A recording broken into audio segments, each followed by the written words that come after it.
Hello viewers, আপনাদের জন্য নিয়ে আসলাম আর্টিফিশিয়াল ডিলডো প্যানিশ। এটা সিলিকন ভাইব্রেটর প্যানিশ।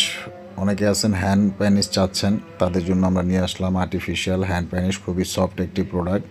এটা দেখতে অনেকটা হেভি মনে হইতে পারে, কিন্তু অতটা হেভি না। যেটা সফট এবং সিলিকন এবং সহনশীল একটি প্রোডাক্ট। অনেকেই আছেন যে একাকিত্ব জীবনযাপন করতেছেন, তাদের জন্য এই প্রোডাক্টটা খুবই বেস্ট হবে। আপনাদের পার্টনার কাছে না থাকলেও আপনারা পার্টনারের স্বাদ অনুভব করতে পারবেন। এতে আপনারা পরকীয়া থেকে দূরে থাকতে পারবেন। আপনাদের শারীরিক যে তৃপ্তি বা চাহিদা সেটা পূরণ করতে পারবেন। এই ধরনের প্রোডাক্ট আমরা অল বাংলাদেশে হোম ডেলিভারি দিয়ে থাকি। আপনারা যদি অর্ডার করতে চান আমাদের সাথে যোগাযোগ করে, স্ক্রিনে দেওয়া নাম্বারে আমাদের সাথে যোগাযোগ করে, হোয়াটসঅ্যাপ আছে, ইমো আছে, এই ধরনের হোয়াটসঅ্যাপ বা ইমোতে যোগাযোগ করে আমাদের সাথে প্রোডাক্টটা কানেক্ট করে নিতে পারেন। প্রোডাক্ট দেখে নেওয়ার সুবিধা আছে। অর্ডার করলে 100 টাকা অ্যাডভান্স করবেন, আর বাকি টাকা কন্ডিশনে থাকবে। অবশ্যই প্রোডাক্ট দেখে নিতে পারবেন, কোনো সমস্যা নাই। হোম ডেলিভারি পাবেন। যদি প্রোডাক্ট লাগে অবশ্যই জানাবেন।